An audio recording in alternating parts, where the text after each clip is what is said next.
Bonjour, bonsoir à tous et bienvenue dans ce format de vidéo où on parle ensemble, tranquille, à la cool, de sujets aussi divers que variés. Alors la dernière fois, j'avais dit que j'étais pas fan de Jurassic Park. Et si on cumule ça avec le fait que sur la chaîne, je ne suive pas forcément les tendances établies et que même là, je fais pas les sujets les plus bankable ou les plus...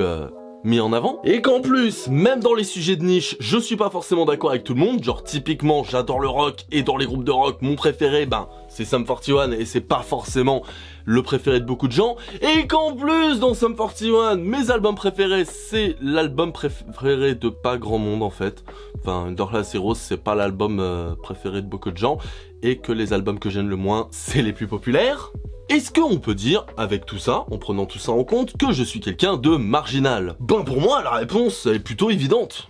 Bien sûr que non.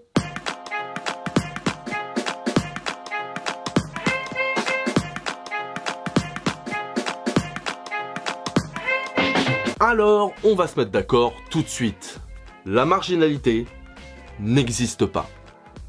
Ou du moins si elle existait, c'est plus le cas. Bon, déjà, je suis pas convaincu que la marginalité ait vraiment voulu dire quelque chose un jour, même si pourtant, je comprends pourquoi on ait pu penser ça. Avant l'avènement d'internet et des réseaux sociaux, et oui, c'est quelque chose de récurrent dans cette chronique, appelle-moi Monsieur Boomer, eh bien les gens, pour donner leur avis, étaient généralement dans un groupe de proches.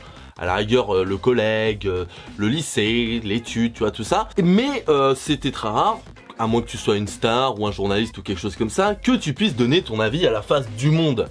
Et donc fatalement, dans tes groupes de proches, tu pouvais être marginal effectivement. Genre t'étais le hippie du groupe, le rocker, le rappeur, t'étais le BCBG du groupe, t'étais ce que tu veux. Oui, je comprends qu'on ait pu penser être quelqu'un de marginal à l'époque. Sauf que déjà, ça n'a jamais été le cas. Parce que si t'étais le rocker du groupe, tu te doutes bien que dans un autre groupe, il y avait un rocker. Et inversement pour plein d'autres sujets dans le même genre. Donc ça n'a jamais été le cas. Mais aujourd'hui, je peux encore moins comprendre pourquoi les gens pensent être marginaux.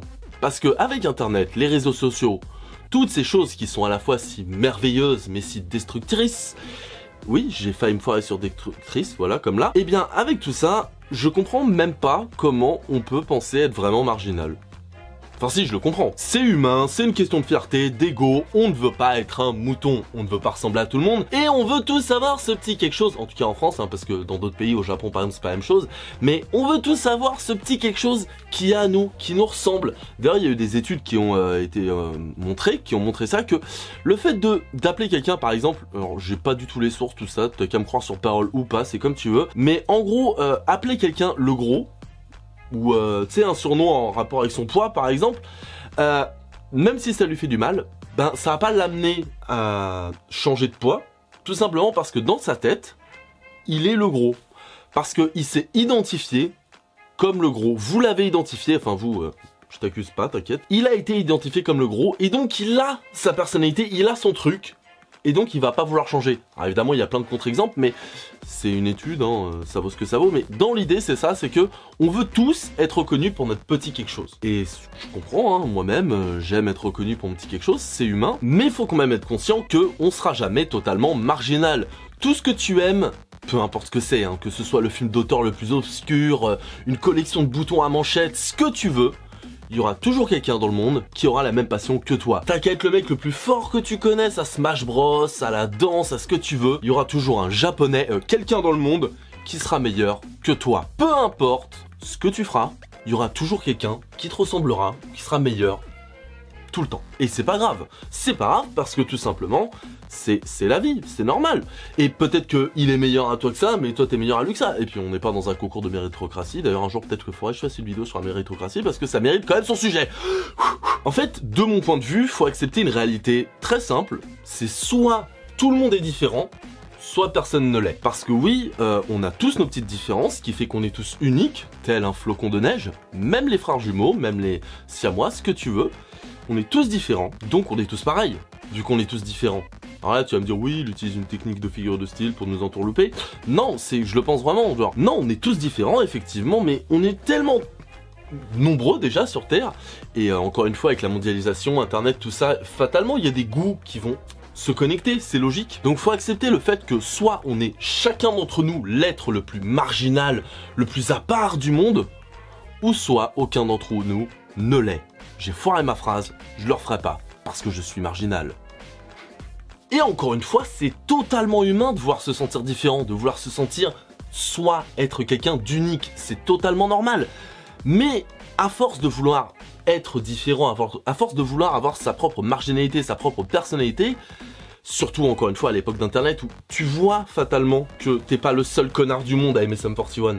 Tu le vois fatalement que ton groupe de rock japonais ou de K-pop, que dans ton sac d'amis avant internet personne connaissait, t'étais trop le mec qui connaissait les petits bails sombres et tout, bah tu le vois que t'es plus le seul à faire ça. Je veux dire, l'émission d'In the Panda, Nomovic, je suis en train d'y penser, mais il y a plein de gens dans les commentaires qui disent à Victor oui alors c'est pas si unknown que ça, tout ça, mais pour certains oui, mais pour d'autres non, parce que ces personnes-là veulent se sentir différentes aussi.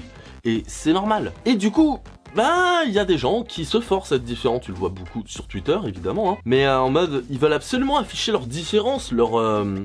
Alors moi en fait, je suis pas ça, ils veulent être tellement précis dans leur différence que fatalement ils finissent par tous se ressembler. Comme dirait l'expression de Chris de Minute Papillon, il a voulu arrêter d'être un cheval, il est devenu un zèbre. Ok, sauf qu'en fait ça reste un troupeau dans tous les cas. Putain mais je sais pas si c'est de lui d'ailleurs, aucune idée. Vouloir à tout prix être totalement à part, c'est aussi con que de vouloir totalement rentrer dans le moule. Les deux sont d'un non-sens total, parce que tu ne peux pas totalement rentrer dans le moule, tu auras toujours... Comme le font les japonais par exemple, encore une fois, regardez la chaîne Tavici Japon, Louis-san et Tavi Louis, pour plus d'infos sur le sujet. Mais tu ne peux pas être totalement dans le moule, c'est pas possible, parce que t'as tes propres caractéristiques, t'as ta propre personnalité, donc tu ne pourras jamais rentrer totalement dans le moule. Et c'est tant mieux. Par contre, à l'inverse, tu ne pourras jamais être totalement original et totalement marginal et un être totalement unique. Et c'est tant mieux, parce que si on n'a pas de point commun, comment on fait pour se rapprocher? Alors oui, dans la découverte. Mais par exemple, tu connais pas du tout, j'en sais rien moi, Mario. Je veux m'appeler Mario, donc je dis Mario. Ta gueule. Tu connais pas du tout Mario. Je ne connais pas du tout Sonic. Donc on est différents. Mais je vais t'apprendre ce que c'est Mario, tu vas m'apprendre ce que c'est Sonic. Donc, bah, du coup, on saura tous les deux. Il y aura plus de marginalité.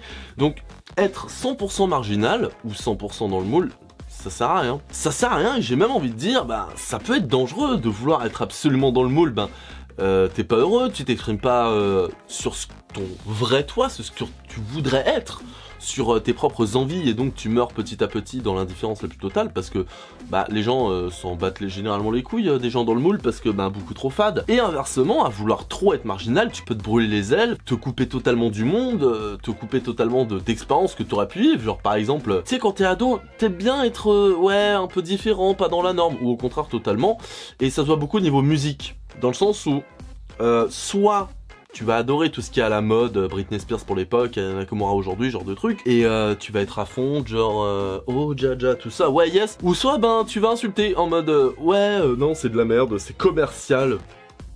La phrase vraiment de merde, commercial. J'ai envie de dire, mec, si tu vends un CD, c'est commercial, typiquement.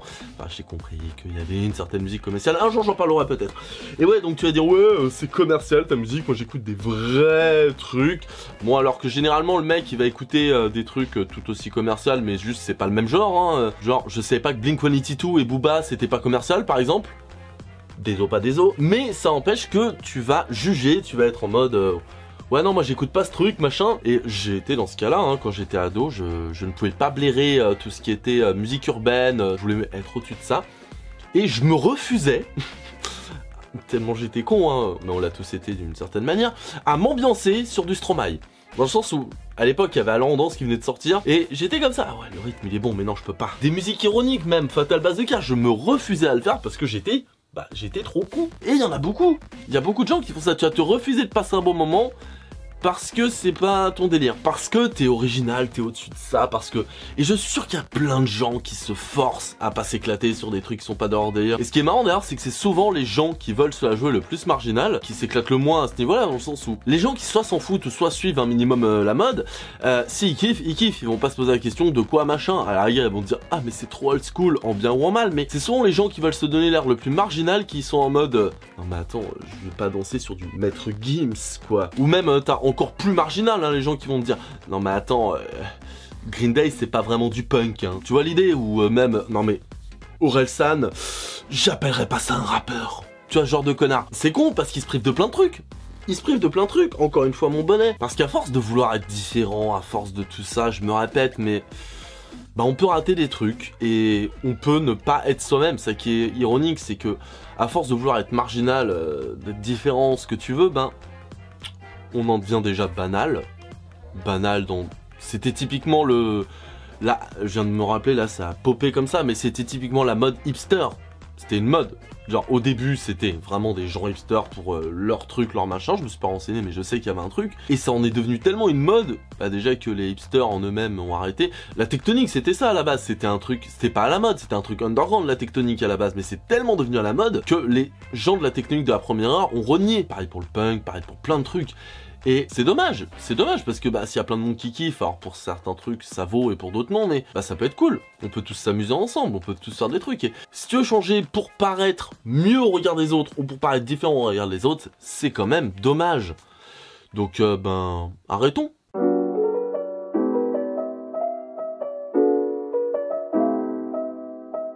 Et ce qui est bien dans tout ça, c'est que sans cette peur et cette pression d'être trop ou pas assez comme les autres, ben on peut réellement et pleinement kiffer ce qu'on kiffe, peu importe ce que c'est. Qu'on aime Star Wars, qu'on aime Truffaut, qu'on aime Dragon Ball Z, qu'on aime Quartier Lointain, qu'on aime les fringues à la mode ou les vieilles friperies, on s'en fout.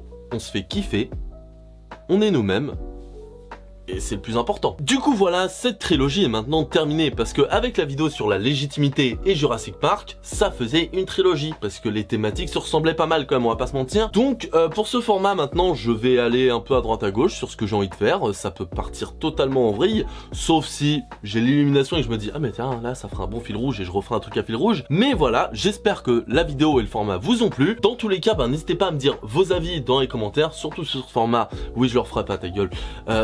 C'est toujours intéressant dans le sens où ben c'est quand même le format fait pour, et puis ben je jette une perche, donc à vous de prendre la perche. Par contre on l'arrache pas la perche, on reste bienveillant, on reste courtois avec moi ou avec tout le monde, hein, ça c'est pas le sujet. On reste courtois avec tout le monde, on reste bienveillant, on reste ouvert à la discussion.